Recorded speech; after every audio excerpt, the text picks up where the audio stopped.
The flickering neon sign of the Silent Serpent bar cast long, distorted shadows across the rain-slicked alley, a grim tableau mirroring the dread that coiled in Hannah's gut.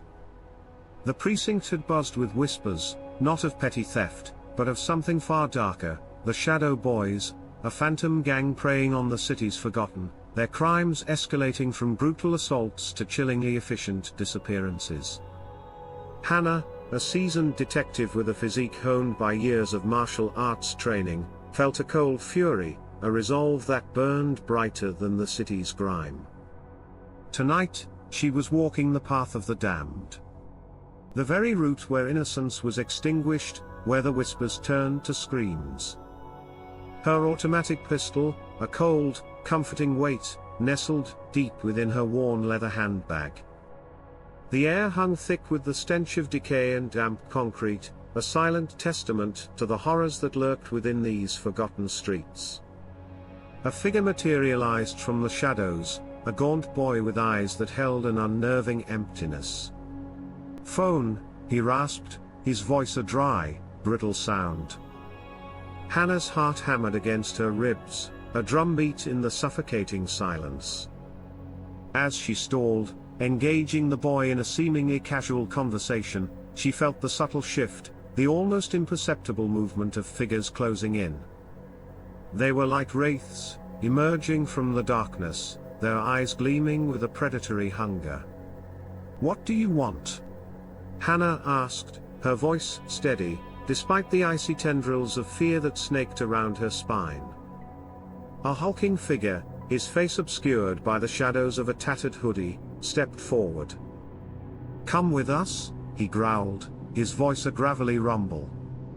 "To the valley, near the damp site." A shiver ran down Hannah's back, a primal instinct screaming at her to flee. But she couldn't. Not when the ghosts of those lost girls whispered in her ear. "All right," she said, her voice deceptively calm. A dangerous game had begun. 5 led the way, their movements fluid and practiced, while 6 others formed a silent, menacing escort.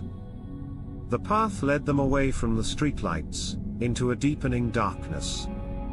The air grew heavy with the damp, earthy scent of the valley, and the distant, low rumble of the dam's machinery vibrated through the ground.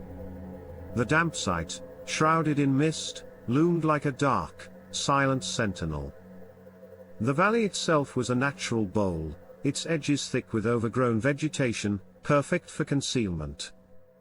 "So," Hanna said, her voice echoing in the damp air, "what now?" The hulking figure stepped closer, his hand reaching out, a rough touch against her hair. A surge of adrenaline, cold and sharp, ripped through Hanna. This wasn't just about robbery. This was a violation, a twisted assertion of power. A guttural shout ripped from her throat, a primal cry of defiance. In a fluid motion, her hand plunged into her bag, the metallic click of the pistol echoing like a thunderclap in the oppressive silence. "Don't move," she commanded, her voice razor-sharp, the gun steady in her hand. The boys froze, their eyes wide with a mixture of shock and terror. The predator had become the prey. The air crackled with tension, the silence broken only by the ragged breaths of the trapped boys, and the constant, low hum of the dam. Hannah's fingers danced across her phone screen, the silent call for backup, a lifeline in the suffocating darkness. "You're all going to answer for what you've done," she said, her voice a low, deadly promise. The shadows of the valley held their breath, waiting, as the sirens wailed in the distance, growing louder, closer, echoing off the concrete face of the dam. The hunt was over, the ghosts were finally going to be heard. The charging of attempted rape was only the beginning of the charges they were going to face.